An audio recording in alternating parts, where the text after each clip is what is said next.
ஓம் come கணபதே நமக. ஓம் குருவே நமக.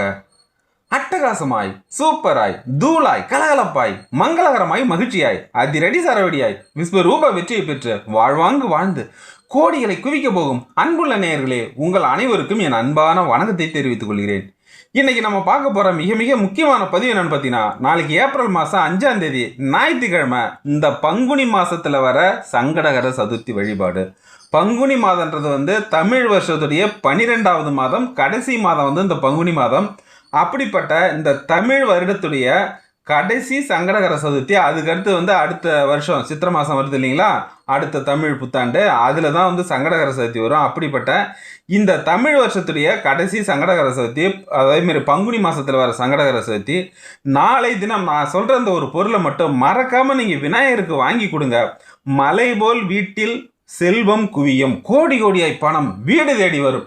அதேமாரி எப்பேற்பட்ட கடன் இருந்தாலும் சரி, எப்பேற்பட்ட பிரச்சனைகள் இருந்தாலும் சரி, சரிங்களா, அது நம்ம வேலை செய்கிற இடத்துல பிரச்சனையாக இருந்தாலும் சரி, அல்லது நம்ம செய்கிற தொழிலில் பிரச்சனையாக இருந்தாலும் சரி, அதேமாரி நம்ம உடலில் இருக்கிற பிரச்சனையாக இருந்தாலும் சரி, அத்தனையும் நீங்கி உங்கள் வாழ்க்கையில் மிகப்பெரிய ஒரு வழி பிறக்கும், மிகப்பெரிய மாற்றம் வரும், மிகப்பெரிய முன்னேற்றம் வரும், மிகப்பெரிய கோடீஸ்வர யோகம் வரும்.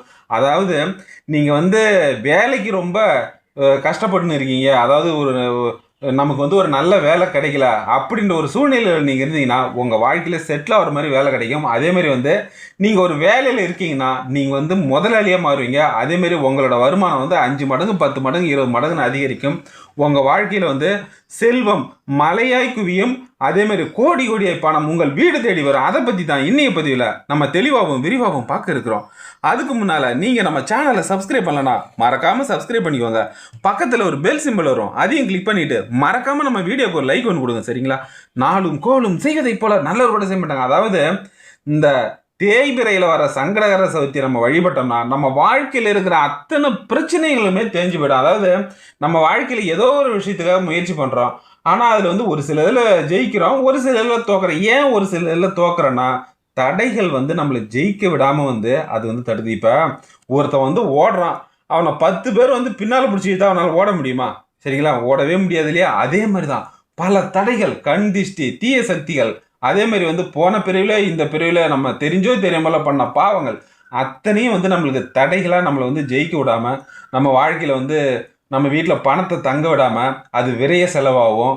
அதேமாரி நம்மளுடைய வரவை தாண்டி செலவு ஆகிறதும், அதேமாரி கடனை எத்தனையோ பேர் ஏதோ தெரிஞ்சோ தெரியாமல கடன் வாங்கிடுவாங்க. ஆனாலும் அவங்க அந்த கடனை அடைக்கவே முடியாது. அது நகையாக இருந்தாலும் சரி, அல்லது பணமாக இருந்தாலும் சரி, அவங்களுடைய உழைப்பு அவங்க பல வருஷம் வட்டி கட்டி அவங்களுடைய உழைப்பு எல்லாமே வீணாக போவோம். அப்படிப்பட்ட தீராத கடன் இருந்தாலும் சரி, அதேமாரி நான் தெரிஞ்சோ தெரியாமல நகையை நாங்கள் அடை வச்சிட்டாங்க, அதை மீட்க முடியல அப்படின்றது இருந்தாலும் சரி, அத்தனையும் உங்கள் வாழ்க்கையில் சரியாகி உங்கள் வாழ்க்கையில், அதாவது எப்படி 1ன்றது 2ஆம் வருதோ, 2ன்றது 4ஆம் வருதோ, அந்த மாதிரி உங்கள் வாழ்க்கையில் ஏறுமுகம் தொடங்கும். அதேமாரி உங்கள் வாழ்க்கையில் நீங்கள் நினச்சி பார்த்ததை விட பன்மடங்கு பணமும் தங்கமும், அதேமாரி சொந்த வீடும் சொத்தும் அதிர்ஷ்டமும் ஐஸ்வர்யமும் மிகப்பெரிய ராஜயோகமும் உங்கள் வீட்டை தேடி வரும், சரிங்களா. அப்பேற்பட்ட இந்த சங்கடகர சதுர்த்தி அன்னைக்கு நான் சொல்கிற அந்த ஒரு பொருளை மட்டும் விநாயகருக்கு நீங்கள் வாங்கி கொடுத்து பாருங்கள். அதாவது பணம் மலையளவுக்கு உங்கள் வீட்டில் சேரும். அதே மாதிரி விநாயகரை நம்ம நம்பி வணங்கணும்னு வச்சிங்களா, நம்ம வாழ்க்கையில் எப்பேற்பட்ட ஒரு விஷயத்தையாக இருந்தாலும் எளிதாக கொடுக்கக்கூடியவர் தான் விநாயகர், சரிங்களா. அது மலையளவுக்கு பெரிய விஷயமா இருந்தாலும் சரி, மலையை நம்ம அண்ணாந்து பார்ப்போம்ப்பா, இதெல்லாம் என்ன பண்ண முடியும் அப்படின்ற மாதிரி தான் பார்ப்போம். ஆனால் விநாயகரை நீங்கள் வணங்கினீங்கன்னா இந்தாப்பா வச்சுக்கோ அப்படின்ட்டு எளிதாக கொடுத்துருவாரு. அதாவது இந்தியாவில் ஒரு மிகப்பெரிய தொழிலதிபர், பெண் தொழிலதிபர் அவங்க, சரிங்களா. ஒரு மிகப்பெரிய பெண் தொழிலதிபர் ஒருத்தவங்க, அவங்க இன்னைக்கு அதாவது ஒரு 10 இடத்துல அவங்க இருக்காங்க, சரிங்களா. இப்போ இந்தியாவில் மிகப்பெரிய பணக்காரர் இருக்காங்க இல்லையா, அந்த பணக்காரர்களில் முதல் 10 இடத்துல அவங்களும் ஒரு பெண்ணு தான் அவங்க இருக்காங்க. அவங்க சாதா, அதாவது ஒரு நார்மலாக மாதத்துக்கு வேலை செய்யக்கூடிய சம்பளம் வாங்கக்கூடிய ஒரு கணவரை தான் அவங்க திருமணம் பண்ணாங்க. அதாவது அந்த பெண்ணோட கணவர் ஒரு ஒரு வேலையில் இருக்கார், அவ்வளோதான். இவங்க ஹவுஸ் ஒய்ஃப். ஆனால் இவங்க தொழில் ஆரம்பித்தாங்க எப்போ தெரியுமா, இவங்க குழந்தை பிறந்த உடனே, குழந்தை பிறந்து ஒரு 6 மாதம் ஆகும், 6 மாதத்தில் தொழில் ஆரம்பித்தாங்க. அது நல்ல முறையில் ஆன்லைனில் அந்த மாதிரிலாம் அவங்க இந்த இணையதளத்தை யூஸ் பண்ணி அவங்க ஆரம்பித்தாங்க. அது நல்ல முறையில் ஃபஸ்ட்டு அவங்க தனியாக தான் பண்ணாங்க. ஆனால் 6 மாதம் குழந்தைய வச்சுன்னு உங்களால் எப்படி பண்ண முடியும்? ஏன்னா 6 மாதம் குழந்தைய வச்சுன்னு ஒன்றும் பண்ண முடியாது இல்லையா? அது கத்தும், அதே தான் நம்ம கவனிச்சுன்னு இருக்கணும். ஆனால் வந்து அந்த நிருபர்கள் கேட்ட கேள்வி என்னன்னா, அந்த பேட்டியில் 6 மாதம் குழந்தைய வச்சு நீங்கள் எப்படி இந்த அளவுக்கு வந்து நீங்கள் வந்து முன்னேற முடிஞ்சுது அப்படின்னதும் அவங்க என்ன தெரியுமா சொல்லுவாங்க, நான் தினமும் காலையில் குளிச்சுட்டு எங்கள் பூஜை ரூமில் விநாயகரை வணங்கிட்டு நான் மட்டும் என் குழந்தைய வந்து அதாவது வீட்டில் வந்து நான் மட்டும் வந்து என் வேலையை பார்ப்பேன், விநாயகர் என் குழந்தைய கவனிச்சுப்பாரு. சரிங்களா? இப்போ 6 மாதம் குழந்தைக்கு ஒன்றுமே அது முட்டி போட்டு எங்கே போகும், எந்த இடத்துக்கு போகணும், எந்த இடத்துக்கு போகக்கூடாதுன்னு அது தெரியாது. ஆனால் அப்படிப்பட்ட குழந்தைய வந்து விநாயகரை வந்து நான் வணங்கிட்டு நான் விட்டுடுவேன். விநாயகர் தான் பார்த்துக்குவார். என் குழந்தைக்கு எந்த கரெக்டாக அவர் பார்த்துக்குவார். சரிங்களா? அதாவது நம்ம எப்படி கூட இருந்து பார்த்துக்கிறோமோ அதேமாரி வந்து விநாயகர் வந்து எப்பயும் என் குழந்தைய வந்து அந்த நம்பிக்கை இருக்குது. அவர் தான் வந்து என் குழந்தைய வந்து அவர் தான் விளையாட்டு காட்டுவார். அப்படி அதேமாரி என் குழந்தை வந்து நான் இல்லாத நேரத்தில் அதாவது அழுததே கிடையாது. அது மட்டும் இருக்கும். அதேமாரி என்கிட்டையும் வரும், வந்துட்டு அது மட்டும் முட்டி போட்டுட்டு அது மட்டும் போயிட்டு பொம்மையை வச்சுன்னு விளையாடும். விநாயகர் தான் என்னோட குழந்தைய வந்து பார்த்துக்கிட்டாரு. அந்த நம்பிக்கை எனக்கு இருக்குது. அதனால தான் வந்து நான் வந்து கவலையே இல்லாமல் என்னுடைய வியாபாரத்தில் வந்து நான் கவனத்தை செலுத்தினா அது வந்து மிகப்பெரிய லெவலில் நான் இன்னைக்கு வளர்ந்து பெரிய ஆளாயிருக்கேன். ஏன்னா அவங்க சொன்னது எனக்கு என்னுடைய கை குழந்தை 6 மாதம் குழந்தை இருக்கும்போதே நான் அந்த பிஸ்னஸ் ஆரம்பித்தேன் அப்படின்னு அவங்க சொன்னாங்க. அப்போ கேட்டாங்க, 6 மாதம் குழந்தை கணவர் வேலைக்கு போயிடுவார், நீங்கள் எப்படி வந்து அந்த குழந்தைய வச்சு நீங்கள் இது பண்ணீங்க? ஏன்னா குழந்தை கத்துமாச்சு அதே தானே நம்ம பார்த்துன்னு இருக்கணும் அப்படின்னு. இல்லை, விநாயகர் வந்து பார்த்துக்குவார். சரிங்களா? அந்த நம்பிக்கையில் தான் நான் வந்து அதேமாரி என்னோட தொழில் வளர்ந்ததுக்கும் காரணம் விநாயகர் தான், என்னோட குழந்தைய வந்து பார்த்துக்கினதும் விநாயகர் தான் அப்படின்னு அவங்க சொன்னாங்க. அந்த மாதிரி நம்ம வாழ்க்கையில் எப்பேற்பட்ட பிரச்சனையாக இருந்தாலும் சரி தான், விநாயகரை வந்து நம்ம முழுமையாக நம்பிட்டோன்னு வச்சுக்கலாம், நம்ம வாழ்க்கையில் அல்ல குறையாத செல்வத்தை தருவார். அதனால தான் ஒரு முதற் கடவுள்னு சொல்லுவாங்க. விநாயகரை பார்த்துட்டாவே போதும். அதாவது தினமும் எழுந்து காலையில் போயிட்டு குளிச்சுட்டு உங்கள் பூஜை ரூமில் விநாயகரை பார்த்து நீங்கள் வந்து விநாயகா எனக்கு வந்து இன்றைக்கி வந்து எல்லாமே நல்ல முறையில் நடக்கணும், அதேமாரி உங்களுக்கு என்ன தேவை அதையும் சொல்லிட்டு பாருங்கள், அதில் மிகப்பெரிய ஒரு முன்னேற்றத்தை வந்து நீங்கள் கண்கூடாக பார்ப்பீங்க. அப்படிப்பட்ட இந்த தேய்பிரையில் வர சங்கடகர சதுர்த்தியை நம்ம வழிபட்டோம்னா நம்ம வாழ்க்கையில் இருக்கிற தடைகள், கண் திஷ்டி அத்தனையும் காணாமல் போகும். வெயில் பட்ட பனித்தில் எப்படி காணாமல் போதோ அந்த மாதிரி உங்கள் வாழ்க்கையில் இருக்கிற தடைகள், பிரச்சனைகள் அத்தனையும் காணாமல் போகும். அதே மாதிரி நீங்கள் வந்து இந்த சங்கடகர சதுர்த்தி அன்னைக்கு சாயங்காலம் நேரத்தில் தான் வந்து இந்த பூஜை நடக்கும். அப்போ வந்து விநாயகருக்கு நான் சொல்கிற இந்த ஒரு பொருளை மட்டும் நீங்கள் வாங்கி கொடுங்க. உங்கள் வாழ்க்கையில் என்ன வேண்டுதலாக இருந்தாலும் அப்படியே வந்து அது நிறைவேறும்.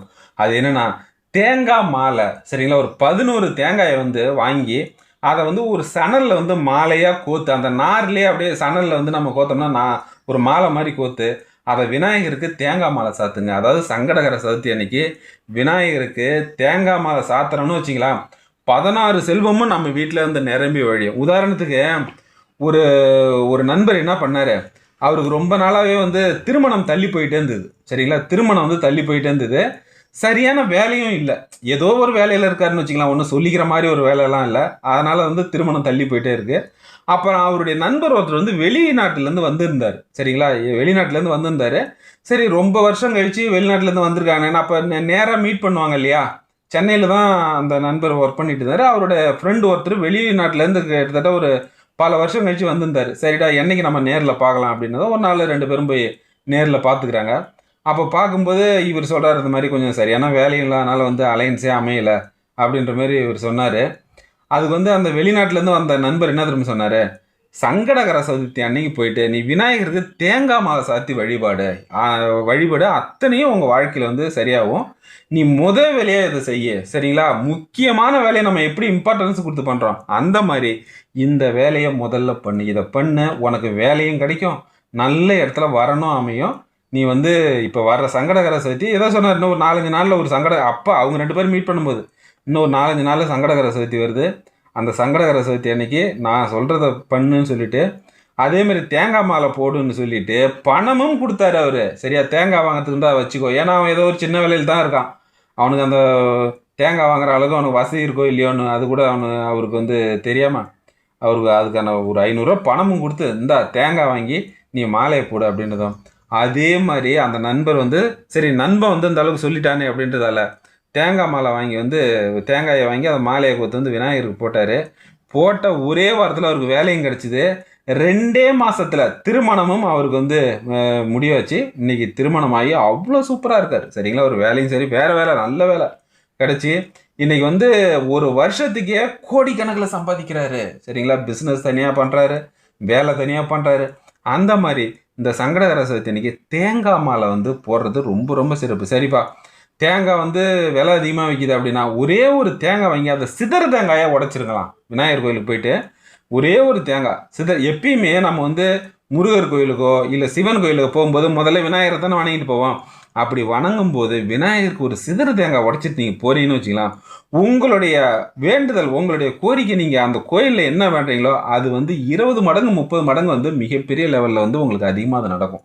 அப்படிப்பட்ட இந்த சிதறு தேங்காயை வந்து அதாவது தேங்காய் மாலை வாங்குறதுக்கு உங்களுக்கு வந்து அந்த சூழ்நிலை இல்லைன்னா ஒரே ஒரு தேங்காயாவது வாங்கி விநாயகர் கோயிலுக்கு போய்ட்டு அதை சிதறு தேங்காயை உடைச்சிருங்க. உங்களுடைய கோரிக்கை எதுவாக இருந்தாலும் அது உங்களை தேடி வரும். சரிங்களா? அது வேலையாக இருக்கட்டும், தீராத கடனாக இருக்கட்டும், பிஸ்னஸில் பிரச்சனையாக இருக்கட்டும், லாபமாக இருக்கட்டும், அத்தனையும் நீங்கள் அதாவது நம்ம வாழ்க்கையில் ஒரு ஒரு பிரச்சனை வருதுன்னா அந்த தடைகள் தான் காரணம். அப்போ அந்த தடைகளை விநாயகர் நீக்கிட்டாருன்னு வச்சுக்கலாம், அப்போ அது வந்து நம்ம வாழ்க்கையில் நம்ம என்ன நினைக்கிறோமோ நடந்துருமா இல்லையா? அதாவது ஒரு வீட்டில் வந்துப்பா இருட்டு இல்லை அப்படின்னா அந்த வீட்டில் வெளிச்சம் இருக்குன்னு தானே அர்த்தம். ஒருத்தர் வந்து அவர் வந்து வாடகை வீட்டில் இல்லைப்பா அப்படின்னா அவர் சொந்த வீட்டில் இருக்காருன்னு தானே அர்த்தம். சரிங்களா? அந்த ஒருத்தர் வந்து ஏழை இல்லைப்பா, அவர் கடன்லாம் கிடையாதுப்பா அப்படின்னா அவர் வந்து நல்ல வசதியாக தானே இருக்காருன்னு அர்த்தம், பணக்காரராக இருக்காருன்னு தானே அர்த்தம். அப்படி நம்ம வாழ்க்கையில் தடைகளே இல்லைன்னா நம்ம வாழ்க்கையில் வெற்றி நமக்கு வரப்போகுதுன்னு அர்த்தம். நம்ம வாழ்க்கையில் பணமும் தங்கமும் 16 செல்வமும் நம்ம வீட்டில் நிரம்பி வழிய போகுதுன்னு அர்த்தம். சரிங்களா? அப்படிப்பட்ட தேங்காய் மாலை வந்து இந்த சங்கடகர சதுர்த்தி, அது ஞாயிற்றுக்கிழமை வர சங்கடகர சதுர்த்தி அன்னைக்கு விநாயகருக்கு தேங்காய் மாலை போடுறது ரொம்ப ரொம்ப ரொம்ப விசேஷம். அதே மாதிரி சரிப்பா, தேங்காவும் என்னால் வாங்க முடியாது, தேங்காய் மாலையும் என்னால் வந்து போடுற சூழ்நிலை இல்லை அப்படின்னா அருகம்புல்ல ஒரு கட்டு ஒரு 10 ரூபா தான், அதை வாங்கி சின்ன சின்ன கட்டுகளாக அதை வந்து சின்னதாக கட்டி அதை ஒரு மாலையாக கோத்து நீங்கள் விநாயகருக்கு போடுங்க. உங்கள் வாழ்க்கையில் எதுவானாலும் தேடி வரும். அதாவது ஒருத்தர் என்ன பண்ணார், ஏதோ ஒரு முக்கியமான வேலை, சரியா, தாசில்தார் ஆஃபீஸுக்கு போகிறாரு. வட்டாட்சியர் அலுவலகம் இருக்குது பார்த்தீங்கன்னா, தாசில்தார் ஆஃபீஸுக்கு கிட்டத்தட்ட 2.5 வருஷமாக நடக்கிறாரு. 2 மாதம் கிடையாதுங்க, 2 இல்லை 2.5 மாதமும் கிடையாது, 2.5 வருஷம். ஏதோ ஒரு முக்கியமான வேலை. சரிங்களா? அவருக்கு வந்து ஏதோ அவருடைய சொத்து பிரச்சனை, ஏதோ ஒரு முக்கியமான வேலை, அது தள்ளி தள்ளி போய்கிட்டே இருக்குது. இப்போ இதெல்லாம் நடக்காது, இதுக்கு அனுமதி வரணும், இதுக்கெல்லாம் இப்போ வந்து அனுமதிலாம் வரல அப்படி இப்படின்ற மாதிரி அந்த தாசில்தார் ஆஃபீஸில் ரொம்ப அவர் அழகழிக்கிறாங்க. அவரும் நடந்து நடந்து எவ்வளோ செலவு பண்ணி ரொம்ப அசந்து போயிட்டார். கடைசியாக அவர் என்ன தெரியுமா, சரி இன்னைக்கு ஒரு நாள் போயிட்டு முடியுமா முடியாதான்னு நம்ம வந்து கேட்டுன்னு வந்துடலாம். ஏன்னா 2.5 வருஷமாக நடந்துட்டாரு. சரியா? அவருக்கும் நம்பிக்கை இல்லை. சரி இன்னைக்கு ஒரு நாள் போயிட்டு இது முடியுமா முடியாதான்னு கேட்டுட்டு நம்ம வேலையை நம்ம பார்க்கலான்ட்டு போகிறாரு. அந்த ஊரில் ஒரு பெரிய சிவன் கோயில் இருக்குது. அந்த கோயிலுக்கு முன்னால் ஒரு விநாயகர் சிலை இருக்குது. அந்த விநாயகர் சிலைக்குள்ள வந்து எத்தனையோ பேர் வந்து கற்பூரம் ஏற்றிட்டு அதுக்கடுத்து இந்த அருகம்புல்லாம் வச்சு சாத்தி வணங்கிட்டு போகிறாங்க. சரி நம்மளும் அந்த மாதிரி பண்ணுன்னு சொல்லிட்டு அந்த விநாயகருக்கு ஒரு அருகம்புல்லை வாங்கி சாத்திட்டு அங்கே வந்து சிவன் கோயிலுக்கும் போயிட்டு உக்காடுறாரு. உட்காந்தா அந்த அலுவலகத்துலேருந்து தாசில்தார் ஆஃபீஸ்லேருந்து ஃபோன் வருது, இந்த மாதிரிங்க உங்களுக்கு அப்ரூவல் வந்து நேற்று சாயங்காலமே வந்துட்டுது, நீங்கள் வாங்க உங்களுக்காக தான் வெயிட் பண்ணுறோம், வந்துருச்சு, உங்கள் வேலை நீங்கள் முடிச்சு கொடுத்துட்றோம் வாங்க அப்படின்னா. சரிங்களா? அப்போ இத்தனை வருஷம் வந்து எல்லாமே தடைகள் தானே. அப்போ விநாயகர் வந்து அந்த அருகம்புல் வச்சதுமே விநாயகர் வந்து அந்த தடைய வேலைக்கு அங்கேருந்து ஃபோன் வந்ததா இல்லையா? அந்தமாரி வாழ்க்கையில் மிகப்பெரிய மாற்றம் வரும், மிகப்பெரிய முன்னேற்றம் வரும், மிகப்பெரிய கோடீஸ்வர யோகம் வரும். இந்த வீடியோ உங்களுக்கு பிடிச்சி மறக்காமல் லைக் பண்ணுங்கள், நம்ம சேனலை சப்ஸ்கிரைப் பண்ணுங்கள், மறக்காமல் பெல் பட்டனையும் கிளிக் பண்ணிக்கோங்க. நன்றி, வணக்கம், வாழ்க வளமுடன், ஆல் தி பெஸ்ட்.